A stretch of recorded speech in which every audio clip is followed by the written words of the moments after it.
It's your boy back at it again with another guide. Alureon, the Diamond Thresh main. Been playing Thresh ever since he came out, and I'm here to teach you how to hit all of your hooks.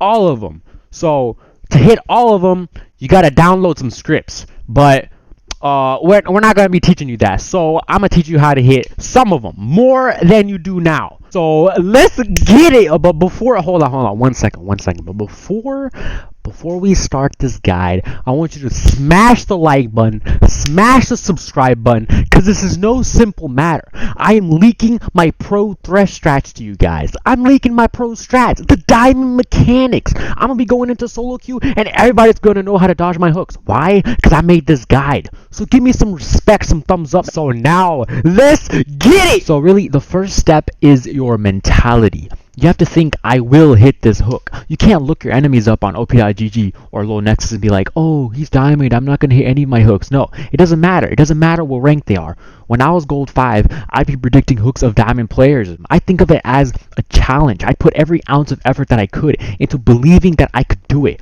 And I remember, after a certain amount of time, I'd be able to predict them. I'd be able to predict these high elo movements. But just because you miss a few hooks, you can't get discouraged. Turn it into something that drives you and fuels you as a challenge to hit the next hook. Now, don't be stupid and try to flash under 7 towers and try to predict an Ezreal E. Like, don't do that, okay? Just remember to try to predict their movements during proper time. Timing is key.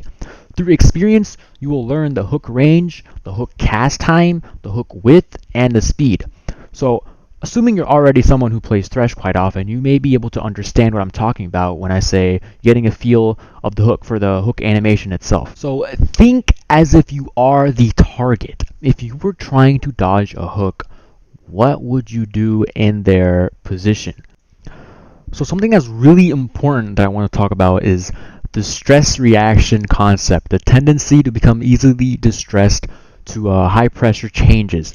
So more experienced players have a lower stress tendency, meaning that they will either first try to juke with their movement or use a gap closing ability, depending on the champion that they're playing. Lower experienced players have a higher stress tendency, meaning they will either use their gap closing ability first or even blow a flash very quickly. Remember, the flash spell is usually everyone's last resort. Things that increase the stress factor on your enemies are things such as throwing a lantern to an ally to bring them closer, because now it is a 2v1 situation. They don't want to die. They don't want to get caught or face consequences. Another example is if they're being ganked, it is now a 3v2 situation in the bot lane. So if an increase of ally numbers happen in the vicinity of the enemy player, it increases their stress factor, which increases the likelihood that they will use their gap closers more expendably or flash. Believe it or not, this also applies when there's minions also. When enemies find themselves against a higher number of minions, another thing that increases their stress response time is if you go aggressive out of nowhere. If you flash towards them aggressively to try to hook, or if you ignite or exhaust first, this may indicate that they're being ganked or you have that supremely high confidence that you can kill them. In a medium or a high difficulty, they will either flash or gap close right away because psychologically they're scared of your confidence. You just close that distance on them and they think that your hook is going to hit. Therefore, they want to evade it and get away from it as soon as possible. This is when you have the opportunity to predict this thought, and so you have to predict their gap close or their flash. Now remember, there is no definite way to tell if you've successfully increased their stress reaction time or of what amount. Therefore, there is a lot of room for miscalculation. So things that may decrease the enemy's stress reaction time is if they have protection, they have like a tanky support to help them out. If they have their summoner spells up, if they have more enemy numbers on their side, if they have more minions on their side, if they have a teleport coming in, or if they just have high HP or skills that can negate your hook, such as Silver Spell Shield or Morgana spell shield. So the last thing I want to cover before I get into some examples is APM, which is your actions per minute. Now, your actions per minute are the amount of actions that you perform in a minute, obviously, but they are basically how efficient a player is at micromanaging their game economy. So what is APM? Like you see how much I'm clicking, right? You see how much you need to click in League of Legends. So the amount that you click may vary per game, per champion, per situation during the game. So you might see newer or lower ranked players that move in a much slower fashion. They're getting used to the game. They have low actions per minute. As you can see, I'm clicking very slowly because these players are learning the game mechanics and they are at a much slower pace than intermediate or higher level APM players. So people with intermediate APM generally have a decent amount of APM. You know, they know what they're doing in the game, they know what to do, and it may vary, it may fluctuate from slightly slower to slightly higher depending on the context of the game environment. But basically, they have a solid grasp of how to move around, when to move around, and timings and everything. Higher APM users, people who have high actions per minute, these people click around a lot. These people are always on the lookout for things, always ready to change any direction that they're moving in, always ready to change, always ready to manipulate any variable that they possibly can using their actions. They're ready to do anything on demand. It doesn't take them as long to execute a certain action as it does for a low APM or intermediate APM user. Therefore, it is their primary method of dodging hooks. See, a player who has a lower APM, they're going to be like, oh, I don't click fast enough to dodge the hook, so therefore they might flash first, they might use their E for their gap close first. So the higher ranked players are much more likely to just move out of the way because, you know, they're just clicking everywhere. They're ready to move in any direction that they need to move in. Alright, now that I've explained all this, I can walk you through examples and go as in depth as possible. So here's a simple dodging mechanic that a lot of people usually do. So what they do here is sidestep the hook. They try to sidestep the hook because right here, first off, we can say we have somebody coming in because we have the lantern, and he sees that we have a numbers advantage. So first of all, he knows that we are out to kill him and he's going to run. But how does he run? So he knows that when I hook right here, where am I hooking? He assumes that if he keeps walking, I will land my hook right there and intercept his path. So what does he do? He walks backwards. A lot of people do this. This is like the most primary thing that I see. They walk backwards to try to juke the hook, and people all the way into high elo do this. You can see right here that he tries to evade the hook. Bam, he tries to walk backwards. But you see, that's the concept that what they do is they try to walk backwards for that split second, and so they can dodge the hook and then they can keep walking. So basically, if I were to miss the hook, he dodges for a split second and then he keeps walking on about his day and he gets out. But see, you have to predict that sometimes people will do this. You can't know for sure. You have to try it through experience and see how they react to a few of your hooks. But once you know that they do this, try to predict their jukes backwards. A lot of people do this. So here we have another simple juke that mostly everybody does, you know, always you see in like at least gold deal or above. Like everybody's gonna pull this shit. Like everybody does it. See, they walk back, they think that we're gonna miss the hook, and yeah. So it's quite easy to predict this type of behavior. Gonna run back to it. So you see here, you know, what's the only thing that's going to kill Talia in the situation? All she has to do right here, all she has to do is dodge the hook and she's free to go, right? Because Varus doesn't do enough damage. I don't do enough damage to burst her down. She has a pretty decent amount of health. So the only thing that can kill her here is the hook. So she is assuming that I am hooking in her path, her movement this way. So I would intercept it here. Now, what a lot of people do, as seen earlier, they'll walk back for a split second to dodge that hook. and she knows she has a good bit of health, so Varus is not going to be able to kill her. So she can afford stepping back for a split second to dodge the hook and walk back and get on with her day. So, bam, you see she tries to walk back, but I hook downwards into it. Oh, dang, look at that. Right in the face. Hooked her, and she dies for it. Alright, so in this play we have here, I first miss my hook, so it's me and Talon.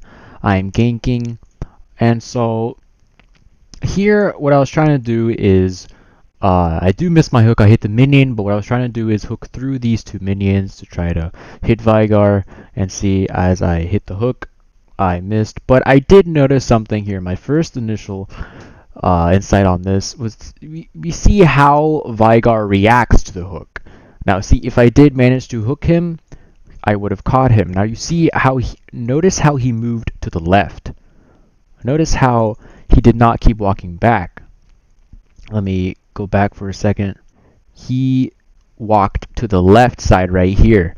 Now knowing that, I took that into account, and what I did was basically I just walked back into the bush and I just ganked again. And see, knowing that he would walk back, you can tell easily that he is going to juke backwards.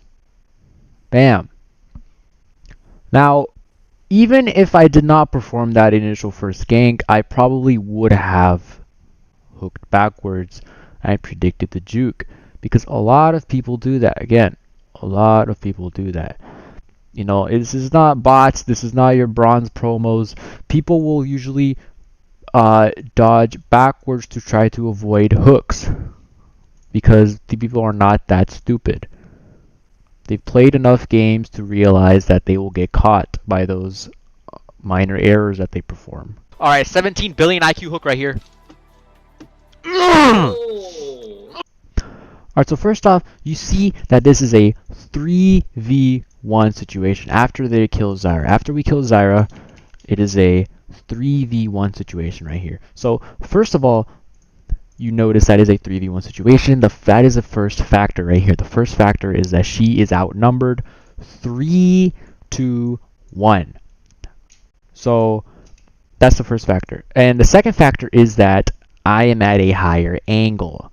I am on top. She is on bottom. I have the upper angle in this situation. And so as we see here, I flash aggressively. I just flashed aggressively towards her, which also increases the stress response time. So as soon as I flash forwards, she has no other choice. She cannot tumble upwards. There's a wall here.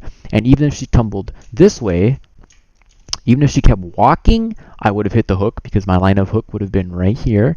And even if she tumbled forward, my hook would have hit that way. So what can she do? The only real option here is for her to walk downwards or tumble downwards, which is what she did. You can see that these rules did apply, because she did walk down and she did tumble down. She used her gap closing ability, and she did save her flash until afterwards. So you see I got the hook off right there, and she did flash after. So that also adds to my point that people usually juke first, gap close second, and flash as a last resort.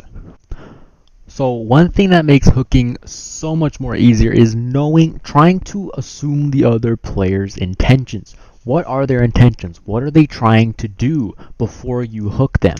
Are they just sitting there farming? Are they trying to run away? Or are they trying to kill one of your teammates while trying to dodge your hooks? See, all of this factors into how you should hook and how you should adapt to their thinking to hook. This will make it infinitely times more easier and more likely to hit your hook if you know what they're going to do.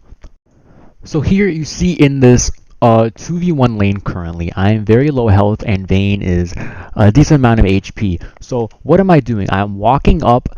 I'm also out of range of my ADC for a little bit, so Vayne goes in for a trade on me. Hopefully she wants to kill me. Her intention is to kill me right here or try to get a trade off. So she gets one auto off, and then she sees me winding up the hook. So what is her intention? Her intention is to tumble and dodge my hook and then get the second auto off and maybe kill me or run away after that. But you see that that doesn't work out because I knew she was going to do that. She tumbled downward because you see a lot of people like to tumble to the right or downwards. Why is that? You know, I really don't know. I ask God, okay? But a lot of times, usually subconsciously, people will dodge to the right in this certain angle or downwards. Now, there are a lot of outliers, a lot of people who will just do random shit or try really hard to dodge the hook if they know that you are, you know, like an exceptional thresh player or something, or if it's later on in the game that they'll do something really weird or unconventional to try to dodge your hooks. But usually people do simple stuff like dodge downwards, tumble, or stuff like that. So you see that I got the hook and we got the kill there. So another example we have here, we see center 2v2 down here, but we see that Nautilus, his support, leaves for a second. He leaves, and so now it is a 2v1, except my AD carry is a little bit low health. So what happens here is that I walk up out of range of my AD carry. So this is technically a 1v1 scenario right here. So what does Lucian do? Lucian, his intention is to trade with me or kill me or whatever, right? Because he is basically the ADC, I'm in support. He knows that he is stronger than me. And so what I do here is first, you know, get off a couple autos, right? So right now, you see, again, I have the upper angle on him. It's basically a 1v1, but my AD is right there. So at any time, I could throw oil in the lantern and get him in here. So right here, I have the upper angle, right? And as soon as I start winding up my hook, you see that he dashes. He dashes to the right, right? So another step, another important factor you need to know here is the gap closing range, right? You need to know the range of Lucian E, you need to know the range of Ezreal E, you need to know the range of Vayne Tumble, stuff like that. You need to know the distance between their gap closing ability so you know where to hook, right? What if you hook this way? You'd miss. If you didn't know that Lucian's dash is from here to here, you could effectively miss your hook in an error that you didn't know that because of the distance. That's something really stupid. So you know that Lucian doesn't dash from here all the way over here. You know, he dashes from here to here. It's like a reasonable distance, like a flash distance, right?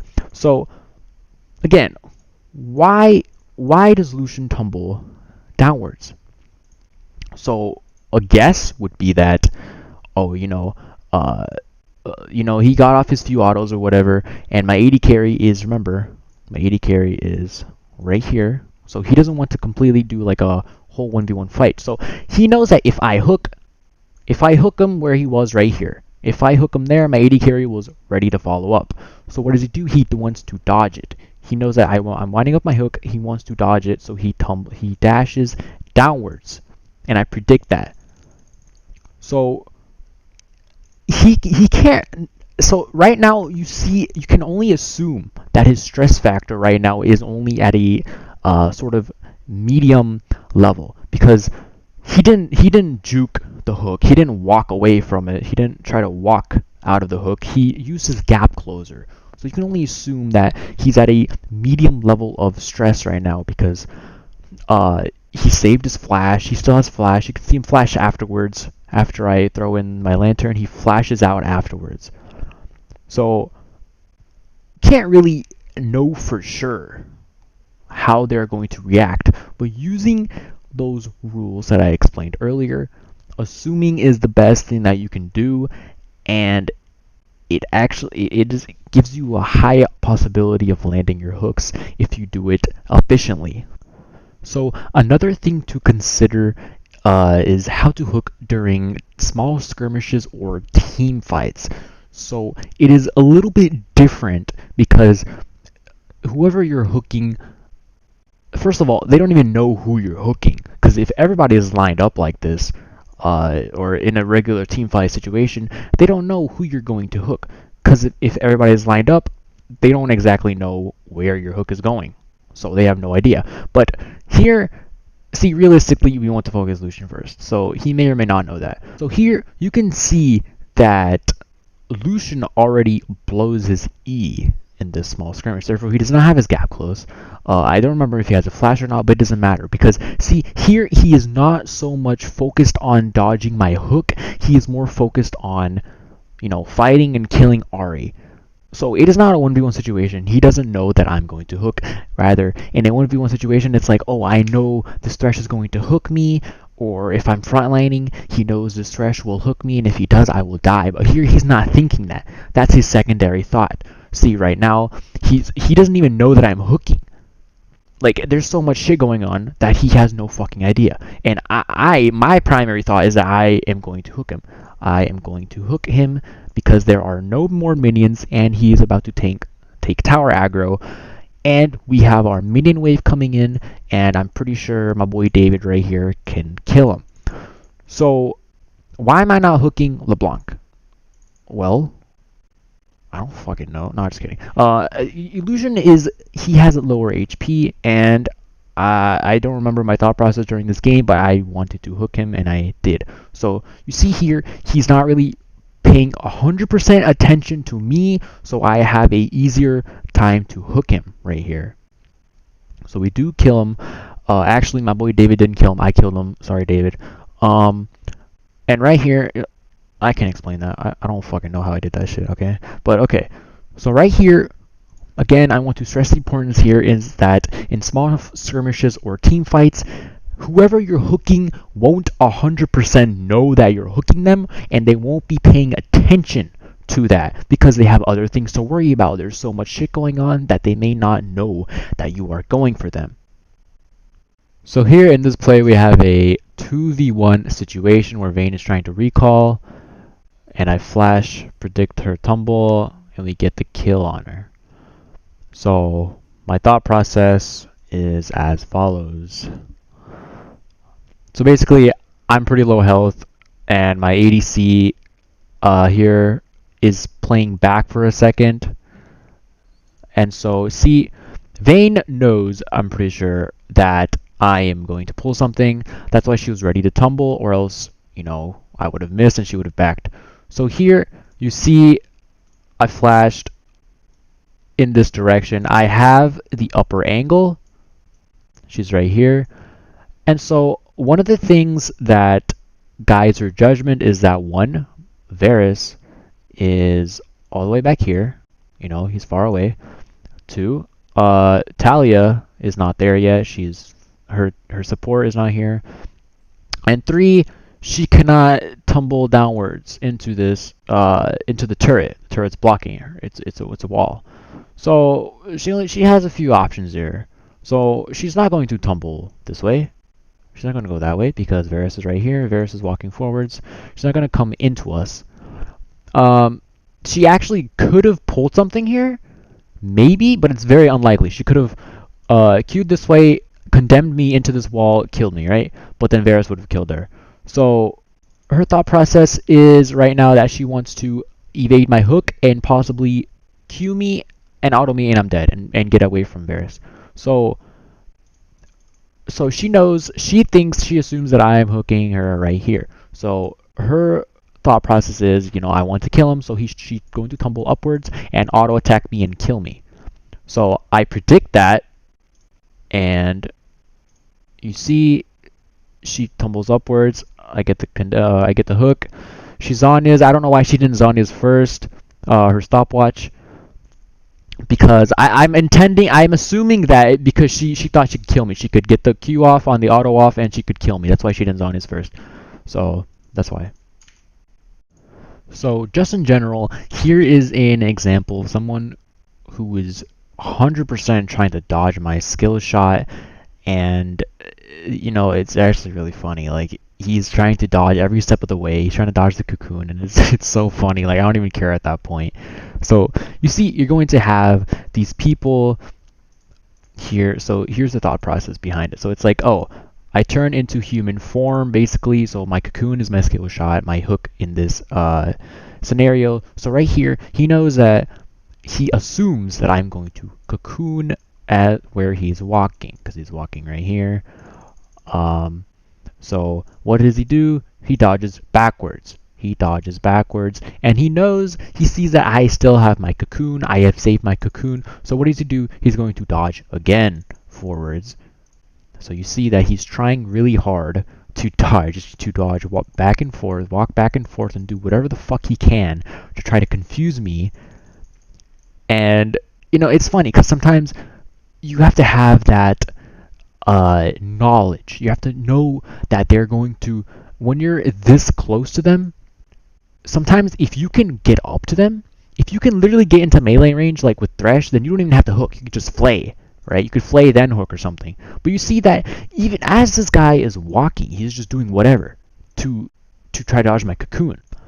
So see, you can only assume here that he has a very low stress reaction time, because first of all, I'm not going to burst him. I'm level 10. I'm not going to 100% burst him. He's a little bit tanky, and he knows that he's not going to 100% burst me because he's playing Karthus. So right now, he seems like he is a pretty intelligible player, experienced player. So he knows that he's not going to burst me. I'm not going to burst him. There is no immediate danger to him. He's just kind of being a little bit of a troll and trying to walk around and dodge my cocoon. He's not going to flash away from me because nobody's here to kill him. So you can assume that he has a low stress tendency, so he's just trying to play around with me and try to like walk back and forth and dodge the cocoon. So this is kind of like an extreme scenario. Not everyone does this, only a few select people will do this. Thought process here is that, yeah, maybe I could have killed him, right? Maybe I could have hit the cocoon and then I basically have 2 seconds to do whatever I want, go into spider form, and try to burst him, right? So their thought process is that if I can dodge the CC, then I'm free to do whatever and get out. So basically, it is like a time limit for them. It's like, oh, he eventually has to cocoon. Because if I go into spider form or something, he can just walk away. Maybe not, I have red buff, but I'm not going to dive him, right? I'm not going to dive him. So basically what I want to do, whatever I want to do, I want to stun him right here and then kill him. So a lot of people's thought processes are, oh, they have to hit the CC at some point. Therefore, they keep dodging. They keep walking around, doing whatever, and trying to run and dodge your CC because they think that at some point you're going to throw it. And when you do, they're going to dodge it because they keep walking around like that.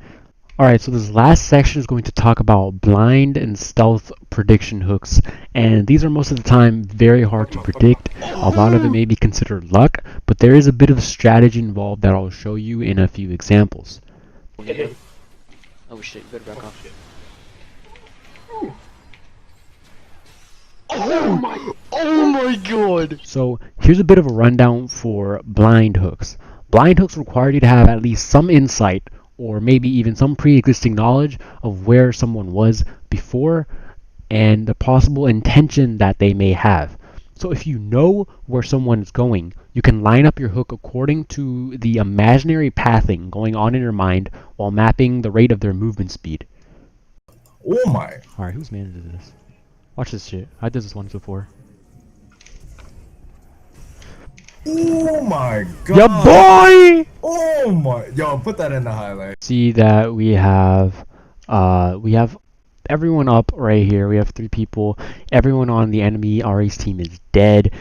And we are all pushing into her nexus right now. What is her primary goal right now? Her goal is to stay alive, and by staying alive, she's going to walk back to her base.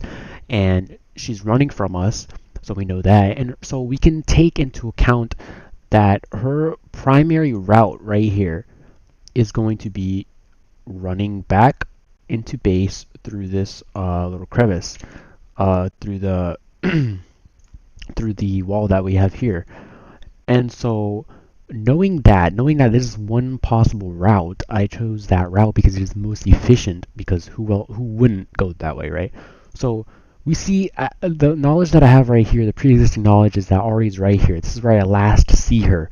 So now I can start mapping the movement in her head of her movement speed, that she's going to be walking slowly through here, through the bush, through the wall. So I map that in my head, and I see that by now she's probably right here. By now she's probably right here. I have vision on her again. See, so she keeps walking, she's probably right here, and that's when I flash and throw the hook. And that's when I grab her. So I followed her movement speed in her mind. So the next one we have is this play right here, where I get a blind hook onto Talon, who is jumping onto our Vigar. So my thought process here was, we see that we have we're taking the mid turret right here. There's nobody else here. It's just us three, and the only thing we can do right now is take this mid turret and back up. But see, what do we have here? We have a low health Vigar. We have a low health Vigar, and then there is a Talon who's up on the enemy team. And what is Talon's primary objective here? So I see Talon right here. I have pre-existing knowledge of where he was. When we are backing up after we take turret, I have a ward here, and we see that Talon is walking up right here. Now, what is Talon going to do? Talon's not going to be farming his rates. That's not what he's doing. He's going to jump over the wall and try to assassinate Vigar. So, predicting that, I see him go blind right here.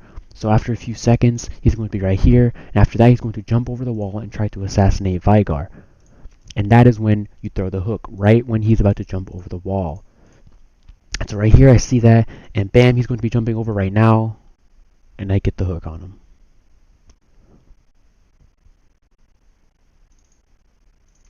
So here's another clip that I have of me hooking this Lucian who's running away because he's being ganked, and I get him at the edge of the bush.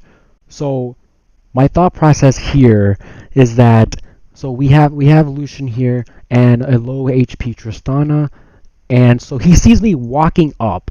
He sees that I have the confidence and that I am walking up on him, and possibly he knows that Graves is coming in to gank, so he has a few options here.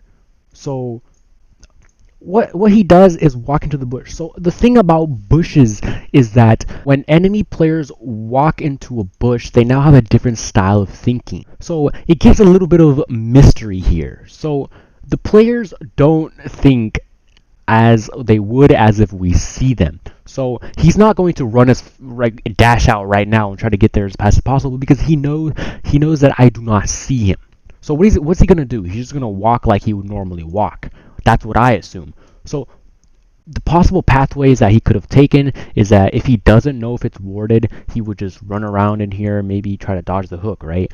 But I'm pretty good distance away from him. Graves is pretty good distance away. Tristana's all the way back here. So his best bet, the best possible route would be to just walk along this line back to his turret where he is safe.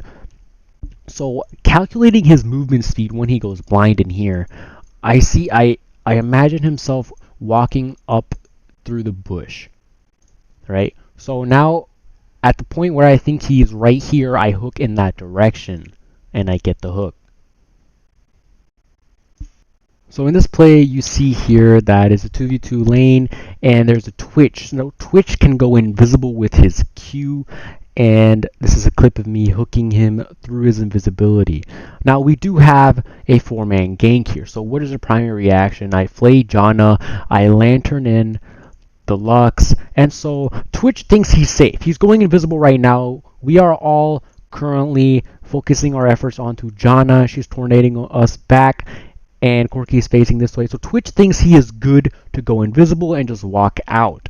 So there are a few possible pathways he can take. The one possible route is that he can go invisible and try to juke us all and go down, but that's very unlikely, because in this current situation, he may think that he's safe to go out. Going towards his turret is his best bet.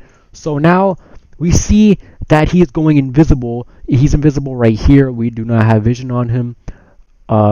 So I walk out and I walk to the right and hook so he went invisible right here. So tracking his movement speed upwards, I track that my hook would intercept him somewhere up here, and that's what I do. Simple movement speed hook prediction right there. So you can see at this angle, he goes invisible now. I start tracking his movement speed as he goes up. He walks in a straight line because he thinks that he is safe. I throw the hook out and I get him. So the thing about that hook was that maybe he didn't see me winding it up, because there's a lot of particles right here. Maybe he didn't see me winding it up, so he didn't have time to properly dodge it if he was going to dodge it. That's why he keeps walking in a straight line. So this is the same guy, same game, a little bit later in the game. So you see me walking down. They see me with the ward over here. There's a ward over here. They had vision on me walking right into lane, and so they are now scared because I am just walking right into lane, like it doesn't matter, like I'm going to die or nothing. So they probably think that more people are coming. So right now you see Twitch goes invisible right away. He goes into this bush and goes invisible right away. So we do have Yasuo coming in. We do have Corki right here. And so I'm currently facing towards Janna. Twitch may think that he is safe and will possibly take the path of continuing up to his turret. Now he does have a few other possible pathways. He can go invisible and try to juke downwards. He can go invisible, try to go up this way. The most likely route that he is going to take is back to his turret, and since he has done it before, I assume that he's going to do it again, which is very important that I discussed earlier in the video. So now you see I'm tracking his movement speed. He's invisible, and so this time he does try to dodge it, but at the angle that I'm throwing the hook, he doesn't have anywhere to dodge. He has to dodge downwards, and if he does, Corki will see him and he will get caught and die. So the only way to dodge it would be if he stopped in place or walked this way a little bit earlier. But you need to have better reaction time to do that. So bam, I intercept his movement as he tried to dodge it slightly, but he couldn't get it off. I get the hook on him. You can see at this angle in slow-mo, it sort of does look like I'm going to hook Janna. It is in the same direction, this way. So he is assuming that I'm invisible. There's no way he can hook me out through my invisibility. He doesn't know where I am. He's possibly hooking Janna, but he does put in that slight little juke to try to, see if I am hooking. As soon as he sees the hook in midway, he does try to attempt to juke it out, but it's too late. Now, earlier in the video, I mentioned something about adapting to the enemy's subconscious thinking. So after you throw a few hooks, you should be able to get somewhat of an understanding of how people will react to your hooks in certain types of situations. Remember to take into account the different stress factors that they have. So, for example, if you've missed, let's say, 2 hooks on the enemy AD carry because they juked to the left, then there is a high possibility under the same circumstances that they will subconsciously dodge left again to your hook. Now remember, not everyone is a brain dead zombie. They may or may not adapt to how you throw your hooks, which is why it is crucial that you hook based upon what you know about that individual's potential. It's not about how you think you'll hit the hook, it's about how they think they'll get hit by it. Now, for most people, you can easily mature through trial and error by missing hooks on people and seeing how they react to it, which should guarantee that as the game goes on, your hooking potential will be higher than their successful dodge rate. Because if you correctly learn to predict their behaviors as the game progresses, you will master it on that player. The only time this gets difficult is when players in higher elo noticeably go out of their subconscious thinking to dodge your hooks. If this happens, then that can be a good thing, because if they're paying so much attention to how they're going to avoid your hook, everything else that's going on in the game will overcome their mind and they'll fall short and realize that they're screwing up in everything else. Alright, thank you guys for watching this very lengthy video. If you learned a thing or two, please remember to leave a like, subscribe, comment something, tell me if you found some nice scripts. I gotta go.